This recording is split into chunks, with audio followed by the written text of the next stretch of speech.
I was going to address the issue of who killed Goliath when you look at the comparison of 1 Chronicles chapter 20, verse 5 and 2 Samuel 21:19. Why was I going to look at that? Because Eichenwald raised it as a contradiction in the Bible. And I was going to include it in my response. And when I started thinking through how much material I would have to cover and how I could cover it in a webcast, I said, forget it. Well, lo and behold, guess what one of the central parts of this video from Sam Gipp is? Exact same thing. From a different perspective, obviously. But it's the exact same thing. So in this particular video, again, it's not much of a relevant argument from Gipp, because allegedly what he's dealing with now is, well, the King James has words in italics, as if that's relevant. And he does completely dismiss the idea that the King James corrects the Greek and the Hebrew by saying it's not the original Greek and Hebrew, it's the Greek and Hebrew we have now. Well, that's the whole point.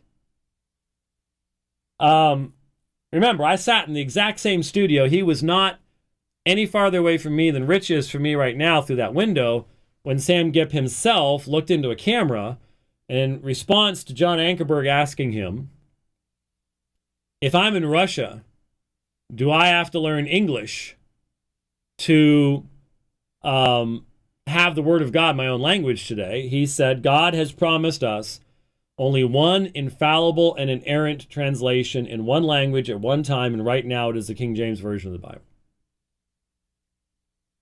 So whatever else you say, that seems to indicate the radical idea that the King James corrects the Greek and the Hebrew. Trying to get around that by saying, well, no, it wouldn't correct the original Greek and Hebrew. Just the Greek and Hebrew we have today is not changing anything. It's still saying that the King James translation is the standard, and that the Greek and Hebrew which we have today, from which the King James was translated, should be corrected to whatever the King James itself says. So anyways, let's take a look at what Gipp says, and then we are going to look at the Hebrew, and we are going to look at a very difficult textual issue in Hebrew.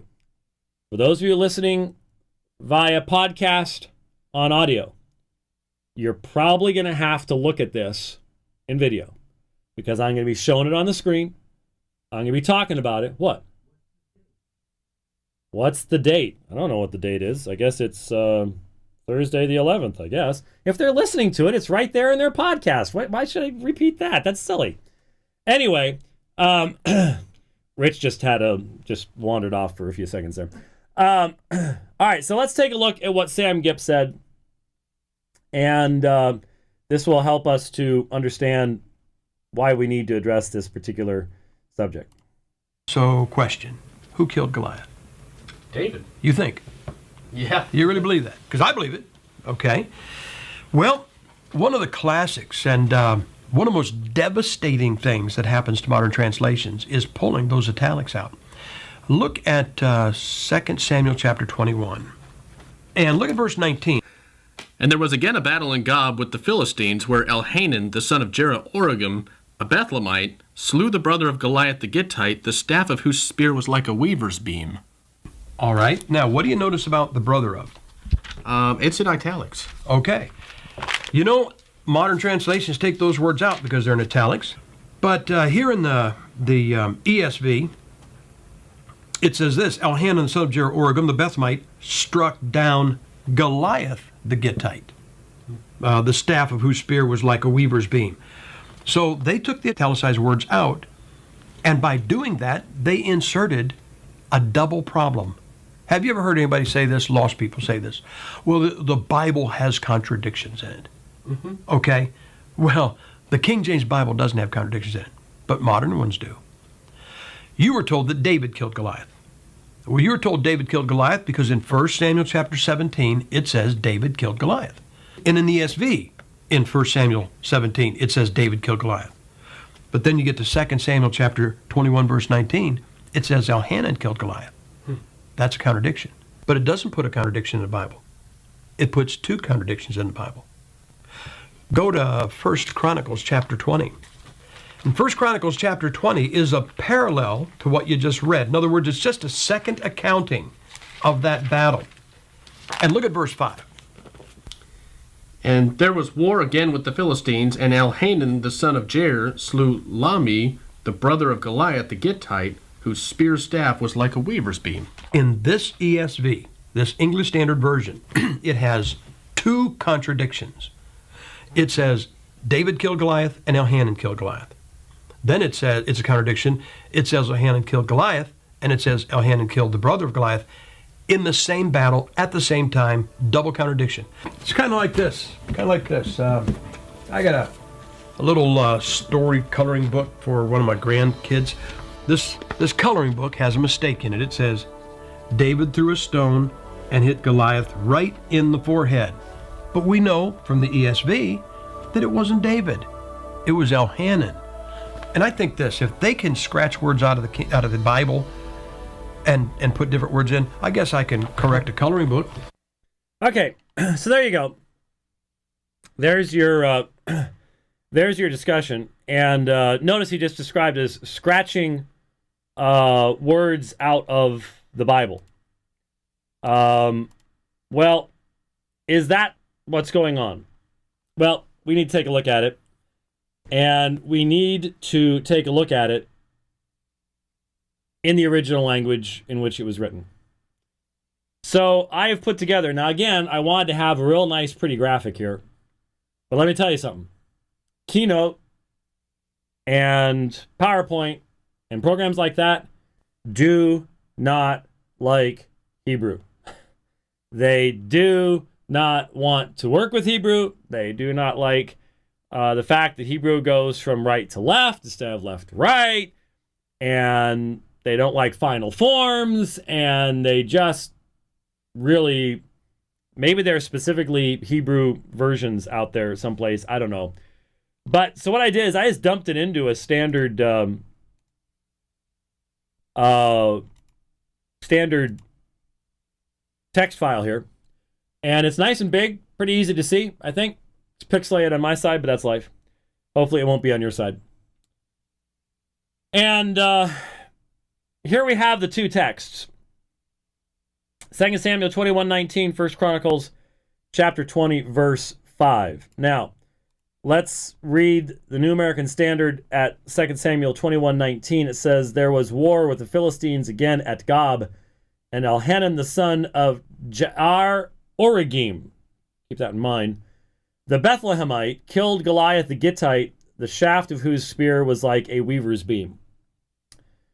Then when you look at the parallel text to that, in 1 Chronicles 25 it says, and there was war with the Philistines again, and Elhanan the son of Jair killed Lahmi, the brother of Goliath the Gittite, the shaft of whose spear was like a weaver's beam. Well, they sound almost alike, but there's a real difference between the two. Now, what the King James has done, and someone this morning in channel put a reference, a link to the original, I guess the original 1611 is available online, so you can look at it. And it had the brother of in a font completely other than the Gothic font that was used for the rest of the text. In fact, it looked like our modern fonts. It almost looked like a plain old Times Roman or something. But that was how they did italics, evidently, at the time. And so from the beginning, the King James translators have recognized that there is no the brother of in the Hebrew, and that they are providing it. Now, did the King James translators know about this issue between 2 Samuel 21:19 and 1 Chronicles 20, verse 5? Probably. Did they know about the most probable explanation of it, which I'm going to provide to you here in a moment? Brilliant men, maybe they did. Maybe they did. I don't have commentary from them to give you that information, but maybe they did. I agree with the interpretation that lies behind the rendering in 2 Samuel 21:19. When you have parallel texts, you have to allow them to speak. I mean, I've pointed this out. Not only do you have parallels, you have parallels, for example, between Leviticus and Deuteronomy. Very important to bring the parallels in. There are obviously parallels here between Samuel and Chronicles. Obviously, the studies of the Synoptic Gospels. That's the primary issue you're dealing with.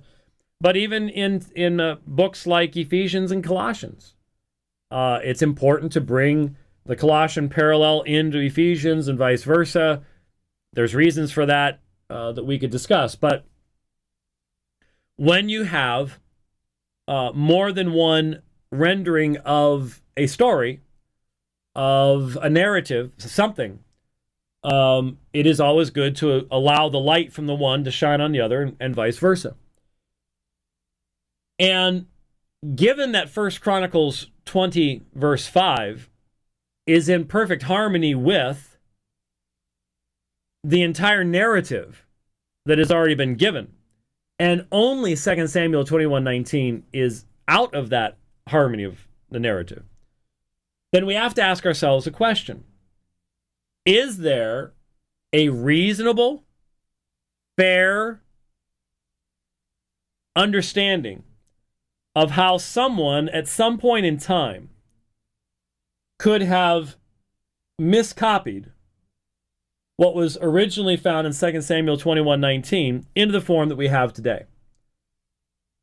Now let me show you. Let me see if I can bring this up. I don't know if I can.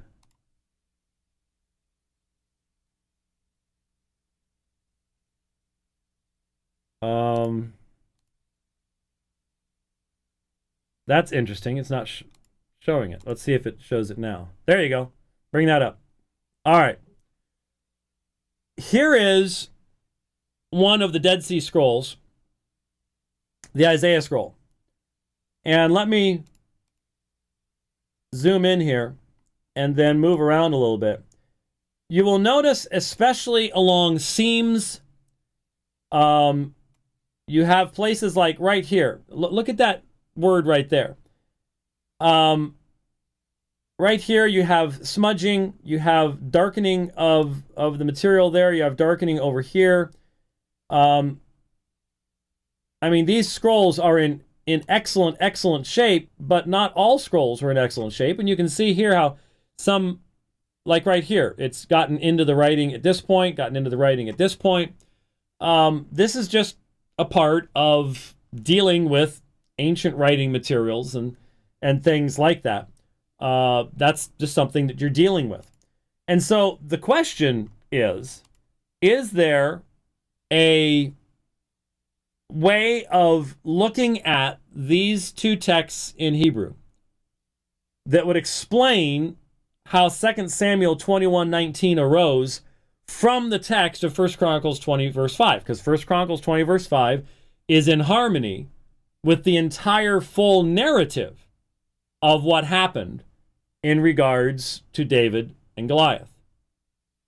Because, see, what Gipp is doing is he's taking the easy way out, and my concern here is this. What Gipp is doing is once again hamstringing any meaningful apologetic defense for the inspiration and even preservation of the Bible. Because he is locating the authority for this reading in between 1604 and 1611. And other than a very small little group of wild-eyed fanatics, that's not going to fly in doing meaningful apologetics. I mean, if you want to sit there and say, well, yeah, but the Bible was re-inspired between 1604 and 16... It needed to be re-inspired? Really? Did the authors say they were re-inspiring? I mean, it only works in a monologue in very small, independent, fundamentalist Baptist churches in certain areas. It just doesn't work anyplace else. So is there a way to understand what happened here? Well, this is one of the toughest things I've ever tried to explain on the dividing line, because the vast majority of my audience does not read Hebrew. I will be outlining what I'm talking about. I'll try to explain it as best I can. Sometimes serious apologetics is not using the easiest argument. Sometimes there are easier ways of doing it. I don't know of any easier way that is defensible and consistent than to look at this right now. So let's take a look at it. Let's go to this screen, full screen. Thank you. All right. So what we're saying is this is the true text and would have been the text that was originally also in 2 Samuel 21:19. So when we look at the differences, there are primarily 3 differences, and we can understand on the basis of difficulties of sight. You could have had damage to the manuscript. You could have had bad penmanship. You could have had bad eyesight. Certainly as I get older, I certainly recognize that. My arms aren't nearly long enough anymore. There's all sorts of issues that could come up here to where this becomes the foundation of the Masoretic reading in the Hebrew here. The first is that the sign of the direct object, which in Chronicles comes just before Lahmi. So right here, here's what is being referred to. These 2 letters right here, eth. This is the sign of the direct object. And what would the direct object be in here? Well, this is where Elhanan killed who? The brother of Goliath, the Gittite. So here is the direct object, Lahmi, and what is happening is that the copyist mistook this word right here for either BT, I'll use English equivalents here, or BYT, or this, it becomes this word right here. You can see similarity between this and this. And hence you end up with Baith right before Ha Lahmi. And if you put it together, it's Baith Lahami, which becomes Bethlehemite. Bethlehem, house of bread. And so instead of the direct object and then the man's name, you end up with Bethlehemite. That's the first misreading. Then the copyist misread the word for brother. Here's brother in 1 Chronicles as the sign of the direct object, which is what he's already confused beforehand. Right before Goliath. So this becomes this. There's the sign of the direct object. There's Goliath. So by putting the direct object right before Goliath, Goliath now becomes the direct object of the verb, which is to kill. So now you have a guy, and it's interesting, his name, you'll notice his name in the New American Standard, let me get back to Elhanan, the son of Ja'ar Origim. Ja'ar Origim. Ja'ar Origim would actually mean the son of the forest of weavers. The forest of weavers is what Ja'ar Origim means. It doesn't make any sense. Now you notice Origim is also, we need to keep the Hebrew up there. They don't need to see me. We'll just keep this up. Here is Origim in 1 Chronicles. It's at the end. A weaver's beam. But it's been moved up to here in 2 Samuel. I'll talk about that in just a moment. So what you've got is, here you've got the direct object. Now it's Goliath. Instead of brother of Goliath becomes Goliath. That's how Goliath becomes the direct object of killed.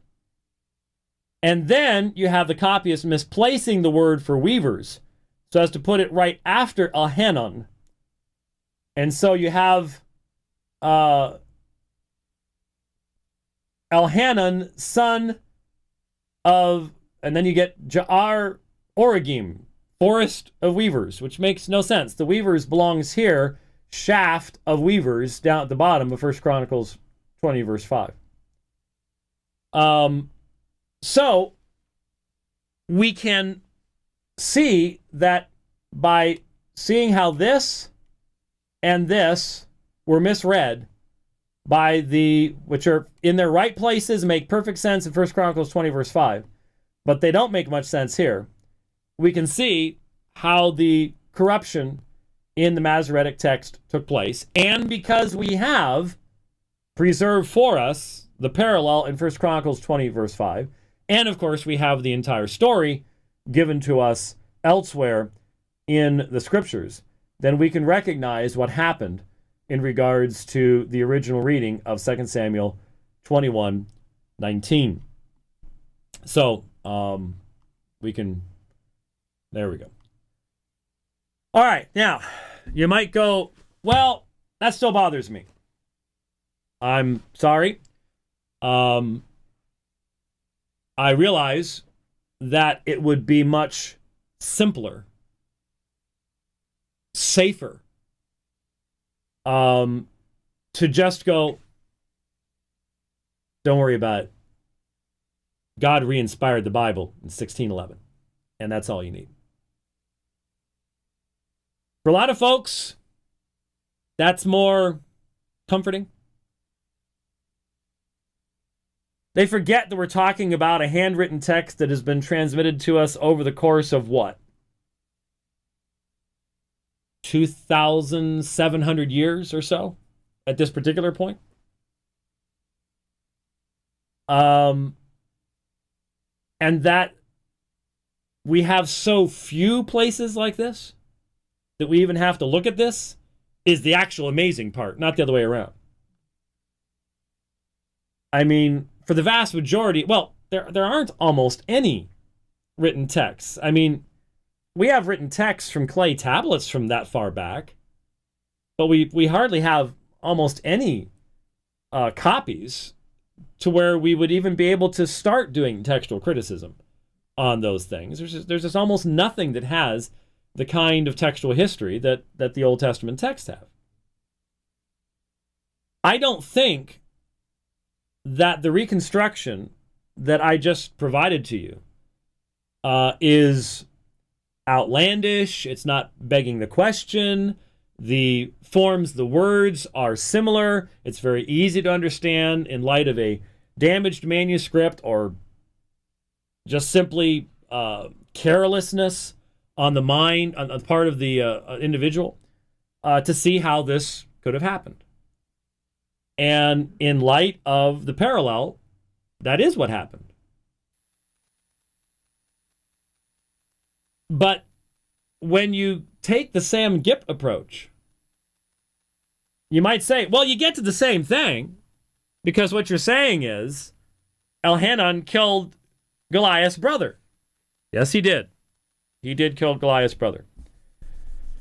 But when you come to that conclusion based upon an interpretive line inserted in italics in an English translation, and then you invest that insertion with divine inspiration rather than doing the work you need to do, which the King James translators may have done. But the point is, you need to know this part. You need to know the tough part. You end up destroying any foundation for someone to be able to meaningfully defend their faith against a very hostile world today. They might say, I could never repeat that. Well, okay. But at least you know there's an answer for it and you could dig it out. I mean, Archer has it in his Encyclopedia Bible Difficulties. It's found in various commentaries. You'll find a discussion of it. You could direct people to it. At least know the parallel in 1 Chronicles 20, verse 5. It's good to know that there is that parallel passage there. But the fact of the matter is, I do not believe it's honoring to God's truth to take what we might call the easy way out. Especially because, fundamentally, when you get down the road, that's going to end up completely handicapping you in being able to give a meaningful response and defense of your faith.